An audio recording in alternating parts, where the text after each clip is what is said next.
안녕하세요. 행복씨앗입니다. 오늘도 시장을 정리하면서 하루를 마무리하는 시간을 가져볼까 합니다. 오늘 우리 시장은 코스피도 코스닥도 하락 마감했습니다. 코스피는 1.03%, 그리고 코스닥은 1.76% 하락 마감했습니다. 시장 수급을 들여다보면 코스피에서 외국인하고 기관들이 많이 팔았습니다. 그리고 코스닥에서는 외국인들이 많이 팔았습니다. 시장이 어제는 좀 괜찮았는데 오늘은 이렇게 좀 하락을 했어요. 시장이 이렇게 하락을 한 것은 지난 4월 소비자 물가 지수가 발표가 됐잖아요. 그래서 3월보다 조금 낮게 나왔습니다. 3.5에서 이번에는 3.4로 나왔는데 올해 들어서 이제 첫 번째 이렇게 둔화가 됐단 말이에요. 그러니까 시장에서는 파월 연준 의장이 지난 3월에 나와서 올해 기준금리 인상은 없을 것이다 이렇게 이야기를 한 상태에서 이렇게 물가가 둔화되는 조짐이 보이자, 그럼 올해 하반기 정도 되면은 기준금리 인하가 있지 않을까 이런 기대감으로 어제 시장이 올랐어요. 그런데 시장이 이제 좀 과하게 움직이자 연준에 이제 사람들이 또 출동을 해서 좀 시장을 좀 진정시키는 그런 움직임이 있었습니다.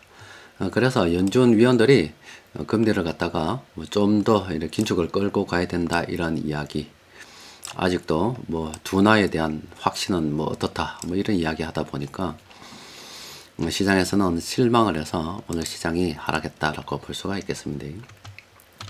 그런데 여러분들께도 뭐 자주 말씀드렸다시피 지금 우리가 돈을 양으로 봤을 때는 이게 M2 통화인데 달러 M2입니다. 얼마나 이렇게 많이 늘었습니까? 굉장히 많이 늘었죠. 그런데 돈이 많이 는 데에다가 이제 통화 유통 속도까지 이렇게 빨라지고 있다고요. 그러면은 돈이 뱅글뱅글 잘 돌면 그 자체만 하더라도 돈의 양이 늘지 않더라도 돈이 느는 그런 효과를 가져올 수 오는 겁니다. 그러니까 저렇게 이제 돈이 늘어나고 있으니 물가가 쉽게 잡힐 리는 없을 겁니다. 뭐 예전에도 말씀드린 것처럼 이미 우리가 저성장 저물가 시대는 끝났다라고 보고 앞으로 오랜 기간 이렇게 물가가 계속 상승이 된다 이렇게 생각하는 게 좋고, 또 금리도 지금 좀 내렸는데 초점이 맞춰져 있지만은 장기적으로 보면은 올렸는데 좀 초점이 맞춰질 수밖에 없다. 또 그리고 연준이나 우리 중앙은행 통화 정책이 지금은 금리 2%를 갖다가 맞추는데 조금 아직 주력을 하고 있는 그런 상황입니다만은 거기에 이제 목표 달성을 갖다가 하기 어렵다. 돈이 많이 풀렸고 돈이 잘 돌아가는데 2%로 가는 유일한 방법은 이 경기 침체를 유도할 수밖에 없습니다. 경제 쪽에서 지금 돈이 만들어지지 않도록 하는 수밖에 없다고요. 그게 가능한 일이겠습니까? 돈이 강제로 저렇게 줄어들어야 되는데 그게 가능한 일이겠냐고. 그래서 앞으로 이 통화정책은 고용을 갖다가 좀 더 집중적으로 볼 가능성이 큽니다. 자꾸 이제 물가에 초점을 맞추던 시대가 좀 지나고 앞으로는 고용이 어떤 기준금리를 결정하는데 또 통화정책을 운영하는 데 있어서 어떤 중요한 역할을 할 거다 이렇게 생각하시면 될 것 같습니다.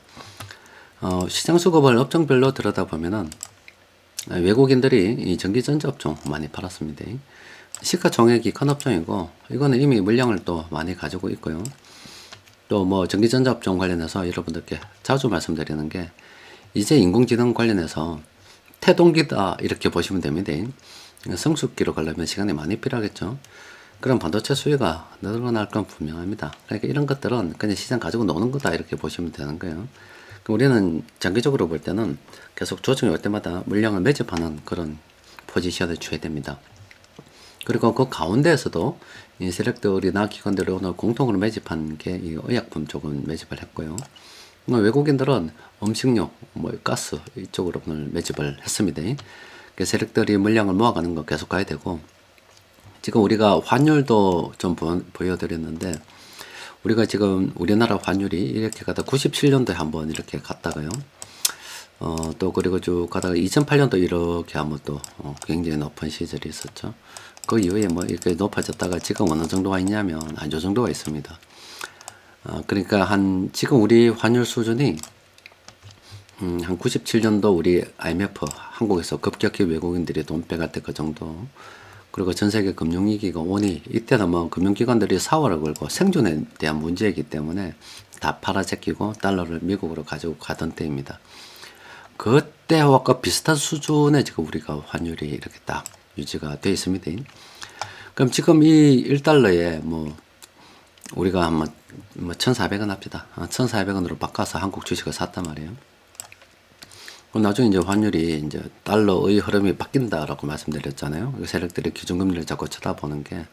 그럼 환율이 이렇게 이제 떨어지게 되면 뭐 그 정도까지 안 가겠습니다만 1,000원이라 손치면 이제는 1,400원으로 1달러로 바꿨는데 나갈 때는 1,000원에 1달러로 바꿔 나가기 때문에 여기서도 돈을 좀 벌 수가 있죠.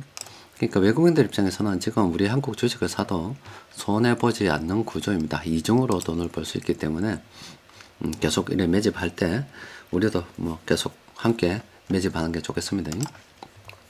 세력들이 공동으로 매집한 종목들이 7개 종목이 있는데요. 몇 종목 좀 들여다보도록 합시다. 일단 DL 이 종목은 끝났죠. 이때 한 추세 끝나고요. 이제 V자라서 뭐 한번 끝나고 지금은 좀 더 상승 여력이 있을 수도 있을 것 같아요. 뭐 이미 색깔로는 끝났는데 추세가 아직은 둔화까지 가지 않았고 세력들이 매수한 걸로 봐서 좀 더 오를 수는 있겠죠. 근데 지금 이거 우리가 어떻게 들어갑니까? 이건 못 들어갑니다. 들어가는 상황이 아닙니다. ST팜 같은 경우도 마찬가지입니다. 지금 이거 어떻게 들어가요? 들어갈 수 있는 게 아닙니다. 근데 한국가스공사 같은 경우는 괜찮습니다.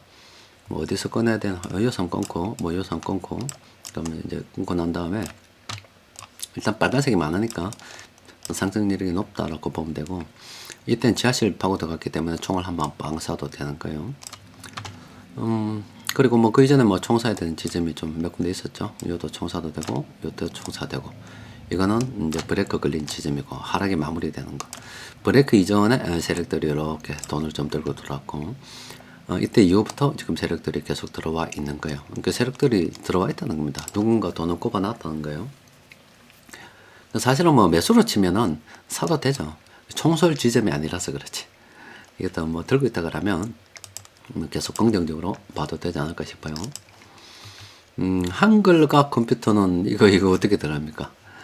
이거는 못 들어갑니다. 그냥 하면 안 됩니다. 자, 그동안 미국 기준금리 방향이 좀 바뀌었으면 좋겠다는 생각을 세력들이 계속 가지고 있었고, 그러니까 미국으로 달러가 들어갔는데, 전 세계에서, 이제 미국에서 이제 좀 다른 국가로 좀 빠질 때도 됐다 해서 뭔가 조금이라도 뭔가 있으면 희망을 가지고 있어요. 그런데 돈이 많이 풀려서 참 이게 참 어렵다 이 말이에요. 그래도 언젠가는 이제 방향이 바뀌겠죠. 그러니까 우리 같은 경우는 계속 물량을 모아가는 그런 투자를 진행하도록 합시다. 자, 오늘은 여기까지 정리하도록 하겠습니다. 이상입니다.